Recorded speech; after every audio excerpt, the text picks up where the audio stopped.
Hello guys, আমি তোমাদের আজকে ব্লগার। ওয়েলকাম টু মাই আজকা ব্লগার চ্যানেল। তো গাইজ চলো ভিডিওটা শুরু করা যাক। সকাল সকাল ঘুমা উঠলি, বাজে প্রায় 10টা মতন বাজে। তো ঘুমাকে ব্রাশ করছি, ব্রাশ করে যাবো ক্যান্টিনে, যেহেতু আমার জন্য খিদা লাগছে। কালকে রাতে একটু কম ভাত খাইছিলি, তো তোমার খিদা লাগছে। যাবো ক্যান্টিন থেকে যাই খাই, ঠিক আছে। একটু ব্রাশ अमेरिका क्या कहता था? क्या हो तुम? आज हम कहते तू क्या है बे?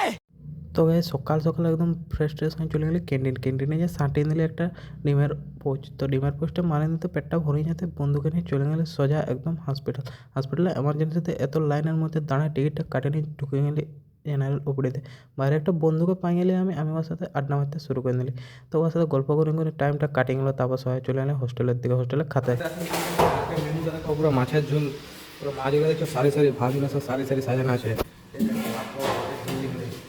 তরকারিটা দেখছো তাগড়া দেখা যায়।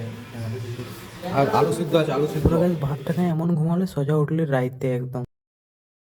হচ্ছে সকালে হচ্ছে একটা বন্ধুকে নিয়ে গেলে হসপিটালে গেছি, ঠিক আছে। তো ওকে কুকুরে আঁচড়ায় নিয়ে গেলো, ওই জন্য মানে লুচিয়ে নিয়েছিল আর কি। তো ওইটা নিয়ে গেছিলি, তো ভগবান মনে আগেলে সব প্ল্যানিং করে রেখেছিলো আমাকেও কাল পাঠাবে বলে। আজকে ভাত খাতে যেতে গেলে সালা এত রোজ পড়লি সিঁড়ি ঠেললে, দেখছো পুরো পাটা পুরো ফুলিয়ে গেছে, দমে ব্যথা করছে বলে ক্রেপ দিয়ে মানিয়েছি।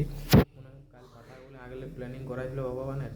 তো দেখি দম ব্যথা করছে। আর বেশি কিছু কথা বলবো না, ভিডিওটা এখানে শেষ করছি, ঠিক আছে। তো চলো, টাটা।